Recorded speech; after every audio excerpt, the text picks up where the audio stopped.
नमस्ते। आज हम सुनाने जा रहे हैं प्रसिद्ध कवि सुमित्रानंद पंत की संवेदनशील रचना दंपति की कहानी। एक ऐसी कहानी जो प्रेम, त्याग और जीवन की सादगी को बड़ी कोमलता से चित्रित करती है।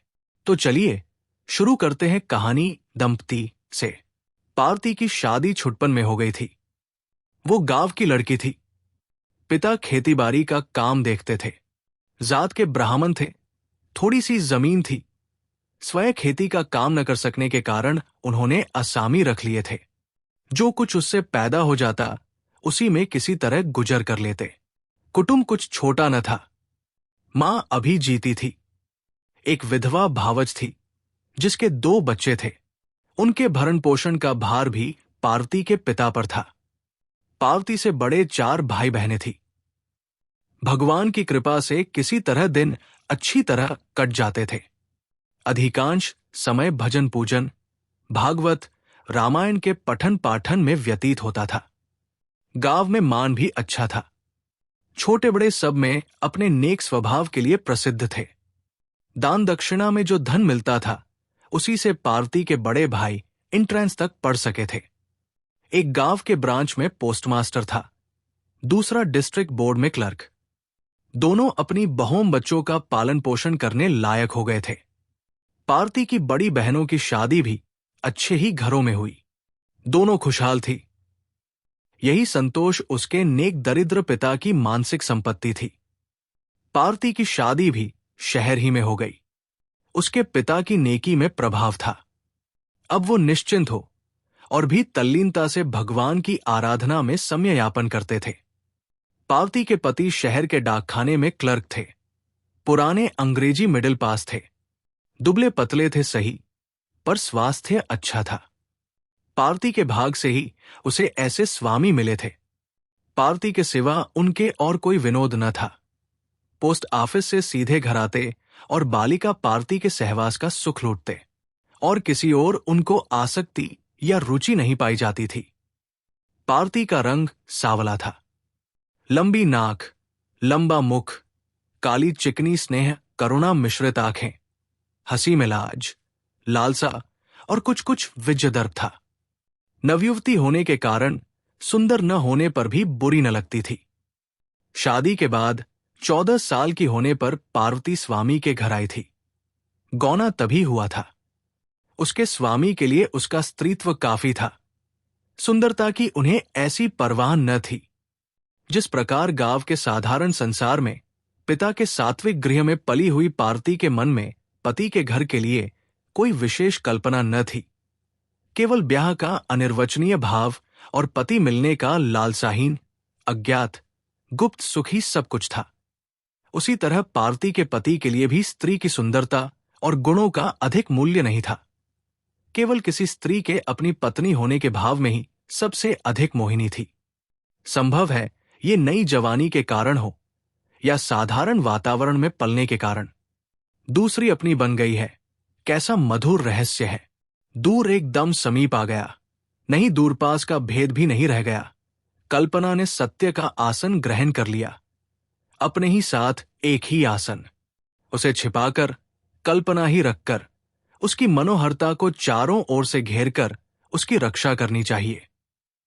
पत्नी के प्रति उनके अस्पष्ट भावों का ऐसा ही कुछ अर्थ था। वो स्वभाव से थे भी स्त्री प्रिय।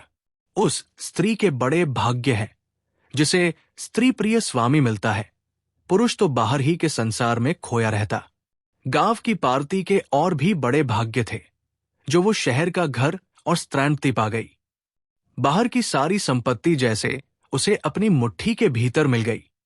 पति का समस्त लाड़ प्यार और ध्यान अपनी ओर खिंचा पाकर पार्वती आत्मविजय, दर्प और आनंद से पूर्ण होकर जीवन व्यतीत करने लगी। गांव की लड़की होने के कारण वो घर का सारा कामकाज बात की बात में पूरा कर डालती। इसमें उसे जरा भी आलस न लगता था। वो हृष्ट पुष्ट थी। अपने ही हाथ से खाना पकाती, रोटी बनाकर बड़े चाव से पति को खिलाती। कभी कभी पेट में अधिक न समा सकने के कारण विवश हो पत्नी का आग्रह टाल देने पर दंपति में मधुर कलह का भी उदय हो जाता, पर वह दोनों की आंखें मिलते ही डूब ही जाता था। पार्वती के प्रेम में समानता भाव से अधिक आदर ही का भाव था। इसीलिए जिस प्रकार प्रेमी युगल परस्पर विश्वास एवं प्रेम का उपभोग करने, प्राय लड़ने, एक दूसरे को उत्तेजित करने एवं खिंचाने में किसी प्रकार का संकोच या कसर नहीं रखते, उस प्रकार का दृश्य पार्वती कभी अपने सरल दाम्पत्य नाटक में न उपस्थित होने देती। पति के कटाक्षों, तानों, उत्तेजनाओं को वो हंसकर, सिर मटकाकर, सहकर निर्मल कर देती। पार्वती को कपड़ों का अधिक शौक न था, बनाव श्रृंगार की और कभी उसका ध्यान ही न जाता। वो हमेशा सीधी सादी लिबास में रहती। दूसरी स्त्रियों के रूप से उसने कभी अपने रूप की तुलना भी नहीं की। सुंदरता, साज और श्रृंगार के परे उसके स्वामी ने अपने समस्त हृदय से उसे जिस रूप में अपना लिया था, स्वीकार कर लिया था, उसी से उसकी आत्मतृप्ति हो जाती थी। पति के अधिक प्रेम के कारण उसकी श्रृंगार और भोग की लालसाएं सीमित हो गई। गृहस्थी के खर्च से जो कुछ बचता उससे पार्वती अपने लिए गहने बनवा लेती थी। उन्हें वो संपत्ति समझती थी जिससे लक्ष्मी स्थिर रहती थी। वे गहने पति को रिझाने के काम में नहीं आते थे। हां, कभी तिथि त्योहार के रोज या पास पड़ोस में ब्याह काज के समय पार्वती गहनों के चलन का खूब सदुपयोग करती थी। उसके स्वामी उसे अधिक देर तक बाहर नहीं रहने देते थे। पार्वती का भी कहीं जी नहीं लगता था। भीतर ही भीतर उसे जान पड़ता था कि बाहर जिन सब वस्तुओं से स्त्री का मूल्य आका जाता है, वैसा उसमें कुछ नहीं है। केवल उसके स्वामी की ही ऐसी दिव्य दृष्टि है कि जिसने आत्मा के भीतर छिपा उसका गौरव पहचान लिया और उस पर निछावर हो गए। इसीलिए पार्वती भी सखी हेलियों से कटकर स्वामी के ही पास जीवन का अनुभव करती। उसे पति को घेरे रहने की आदत पड़ गई थी। इस दंपति के बीच कुछ अधिक बातें या रसालाप नहीं होता था। दोनों केवल एक दूसरे की उपस्थिति के प्यासे थे। दोनों अपने को एक दूसरे की आंखों से और संबंध में देखकर केंद्रित एवं आत्मस्थ हो सुख पाते थे। दोनों के बीच दूरी रहने पर भी जैसे शरीर शरीर छुए रहता था। वो भले ही किसी उच्च श्रेणी का असीम बन जाने का आनंद या भाववाचक उल्लास न हो, पर वो सीमित बन जाने का सुख था और पूर्ण सुख था, मांस का सुख था। एक का मन दूसरे का शरीर रूप धारण कर लेता था। दोनों के मन एक दूसरे की गंध से भरे रहते थे। इसीलिए दूर रहने पर भी दोनों के शरीर मिले रहते थे। उनकी आपस में बिल्कुल सामान्य बातें हुआ करती थी। न उनमें कला रहती, न संस्कृति और न भाव व्यंजना। सत्य को दोनों अपने भीतर गहरे भीतर छिपाए रहते और उस असलियत के परस्पर छिपाव का दोनों उपभोग करते। वे पति पत्नी हैं, सब तरह से एक है। एक को दूसरे पर अधिकार से पूर्ण स्वतंत्रता और प्रेम। इन बातों को कहने की भी जरूरत है? इन बातों की याद भी क्यों आए? जीवन का सार अंतस्तल में छिपा रहे। क्या हृदय में धड़कन नहीं है? कौन हर समय उस पर मन देता है? वो तो जीवन का रहस्य ही है, गुप्त, अति गुह्य। उस पर विस्मृति के जितने पर्दे पड़ सके उतना ही सुख है, आनंद है, स्वतंत्रता है। याद आने से जैसे मन दबने लगता है, हृदय पर बोझ आ जाता है, आशंका, भय, तापन जाने क्यों? नहीं, नहीं, वे एक नहीं, दो हैं, अपरिचित है, भिन्न है। उन्हें आपस में कुछ बोलना चाहिए, स्वांग करना चाहिए, सहानुभूति, आदर रखना चाहिए, कुछ व्यापार तो हो। एक होना तो चुप्पी है, वे दो है। ओह, उनकी कैसे बातें होती थी! उनमें केवल वाणी होती, शब्द होते, मन की गर्मी और ठंडक होती। प्रेम प्रकाशन नहीं, भाव नहीं, अलंकार नहीं और अर्थ भी क्या होता। उनकी बातें वस्तुएं होती, यही आटा दाल, घर बर्तन, तरकारी इत्यादि। उनकी बातें कार्य होती, आंखों का मिलना, झपना, हाथों का उठना गिरना, परस्पर सेवा इत्यादि। फिर भी न जाने कैसे इन्हीं जड़ चेष्टाओं द्वारा उनके भीतर रस छलकता रहता था, गुप्त रूप से। क्या लिखूं? कुछ भी तो प्रकट नहीं है, सब कुछ एकदम छिपा हुआ, साधारण, प्रचलित, प्रतिदिन का। कला के लिए उनकी कहानी में स्थान भी है। कला को छिपाना ही कला है या नहीं, पर अपने को छिपाना ही उनका जीवन था। एक क्लर्क को गृहस्थी का, गांव की अशिक्षित सावली पत्नी और शहर के नाममात्र को शिक्षित निर्बल पति के जीवन का जो साधारण, सुंदरताहीन गद्य था, उसे उन्होंने इतना अधिक अपना लिया था या भुला दिया था कि वो उनका सर्वस्व बनकर, कुछ न बनकर पद्य हो गया था, उनकी लय में मिल गया था। वो कितना सामान्य, सस्ता, प्रतिदिन का, सबका, कामकाज मात्र का उनका वो कवित्व होता था। वे दोनों मांस के टुकड़े या पिंड थे। आत्मा और मन भी मांस बनकर मूक, जड़, विचार बुद्धि शून्य बन गए थे या उनसे ऊपर उठ गए थे। वे शायद चेतना भी खो बैठे थे, हम हैं इसका ज्ञान भी। केवल दो मांसलोथ परस्पर घुल मिलकर अपने को भूल गए थे, घुल न मिलने का संस्कार बन गए थे। एक दूसरे को अधिक पहचानते थे, स्वयं खो गए थे। ये सब तो मैंने ज्यों का त्यों लिख दिया, पर इस बीच समय और सृष्टि चक्र भी तो अपना काम करते रहे। मनुष्य, प्रकृति, प्रवृत्तिये, शारीरिक संपर्क, व्याह की मुक्ति सभी ने मिलकर चिर परिचितों की तरह आकर पार्वती के संसार को बदलने में, बड़ा बनाने में मदद दी। इतिहास, शास्त्र और स्वभाव की दुहाई देनी व्यर्थ है। जनसंख्या का प्रश्न, संतान निग्रह, कृत्रिम अकृत्रिम उपाय कल की बातें हैं। ये सत्य से भी अधिक दंपति के लिए मानी और जानी हुई बात थी। यही कि दोनों अब अधेड़ हो गए। पार्वती कई लड़क लड़कियों की मां बन गई। होता आया है, हो रहा है और होगा। भगवान न कि करे कुछ और हो। हां, तो वित्तानुसार कई छोटे बड़े उत्सव आए। गृहस्थी में रोना आया, हंसी आई, कलरव किलोल, पुचकार फटकार, सुख दुख सब में अभ्युदय के ही चिन्ह प्रकट हुए। नए रूप, रंग, नई इच्छा, आशाएं, नए नए कलह और नई चिंताएं। बहुत बड़ा परिवर्तन उपस्थित हो गया। प्रारंभ की छोटी सी गृहस्थी नई हुई कि पुरानी, आगे बढ़ी कि पिछड़ी, ये बातें किस काम की है? जैसा होता है, हुआ। दंपति की शारीरिक, मानसिक, आर्थिक दशा धीरे धीरे अच्छे के लिए बदली कि बुरे के लिए। दोनों का रूप रंग निखर कर कहाँ चला गया, या क्या हुआ? कितने रोग आए, शोक आए, हर्ष आए, अभ्युदय आए, शिशिर आए, बसंत आए। किस पहलू पर जोर दिया जाए, किस दृष्टिकोण से देखा जाए, क्या कहा जाए, क्या छिपाया जाए, ये तो इस दंपति के गृहस्थ की कहानी नहीं। ये कथा तो एक दूसरी ही कथा है। इसके लिए इतिहास पढ़िए, दर्शन पढ़िए, ज्ञान विज्ञान देखिए। हां, तो समय समय पर वो सब कुछ होता रहा, पर पार्वती के पुत्र शोक की बात लिखनी ही पड़ेगी। 20-22 साल के लड़के का मस्तिष्क खराब हो गया और अंत में यक्ष्मा का शिकार बन परलोकवासी बन गया। पार्वती ने उसके लिए जितने आंसू बहाए उतनी रोगी की सेवा नहीं की। पागल लड़का मनुष्य तो समझा नहीं जाता, उसकी ओर से ध्यान वैसे ही खिंच जाता है। वो तो देवी प्रकोप की बात है, दुअसाध्य, उसमें किसी का क्या वश? और यक्ष्मा का रोग भी तो काल ही का निमंत्रण है। रोगी तो पहले ही मरा समझ लिया जाता है।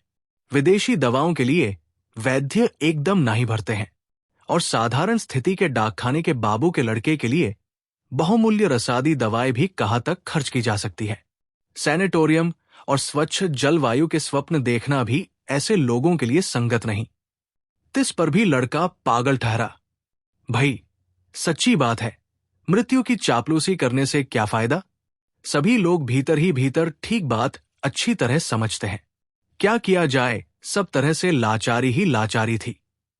आंसू बहाने में मातृ हृदय ने किसी प्रकार की कमी नहीं रखी।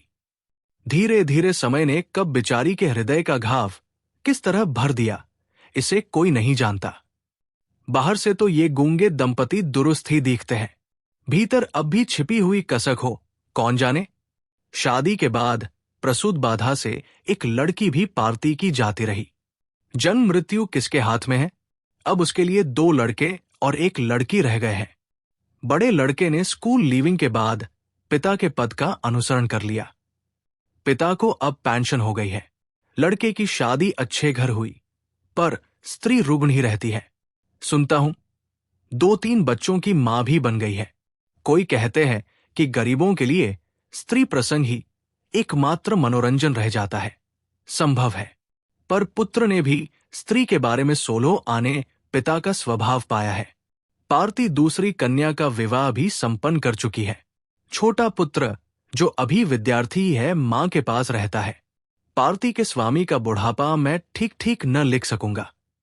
कला को उससे शायद ही सहानुभूति हो सके, उसकी आलोचना कर सकता हूं। उनके मन में संतान के लिए रत्ती भर अनुराग देखने को नहीं मिलता। पत्नी के बाद उनके हृदय में धन संग्रह करने की इच्छा ने घर कर लिया है। बुढ़ापे के साथ साथ ये रोग और भी बढ़ रहा है।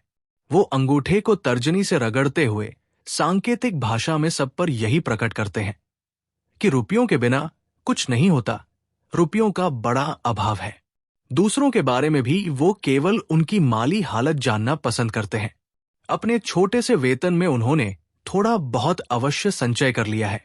दूसरों के सामने पार्ती के पति अपने को सदैव रुग्ण, नियशक्त, निकम्मा एवं दयनीय दिखलाया करते हैं, जैसे वो सीधे सादे, कुछ न समझने वाले, अबोध एवं इस जटिल संसार में जीवनयापन करने के लिए एकदम अयोग्य और अक्षय हों। इस प्रकार वो दूसरों की सहानुभूति भी अर्जन करने का शौक रखते हैं। वे सदैव स्वस्थ अवस्था में भी रोगी से बने रहते हैं। उठने बैठने में करहाना, आंखों में याचना का भाव भर लेना, मुख सिकोड़कर उसे कुर्रियों की जाली में छिपा लेना, ये उनका बुढ़ापे का अभिनय है। इस प्रकार का दिखावा और स्वांग पार्ती को भी अब बहुत देखना और सहना पड़ता है। इसी के बहाने वो उससे अब छोटी से छोटी सेवा और काम करवा लेते हैं। संभव है युवावस्था के उनके गूंगे प्रेम की ऐसी ही अपाहिज परिणति हुई हो। पार्ती ने उनके प्रेम और धन संचय के भाव को अपना लिया है। पति के प्रेम पर वो मुग्ध है। उनकी ज्यादतियों और दुर्बलताओं के प्रति अनजान पर संभव है ये उसका व्यवहार का चित्र हो। भीतर ही भीतर वो उन पर खींचती, ऊबती हो, किंतु अपने पति के प्रेम प्रदर्शन से उसे कभी तृप्ति नहीं होती।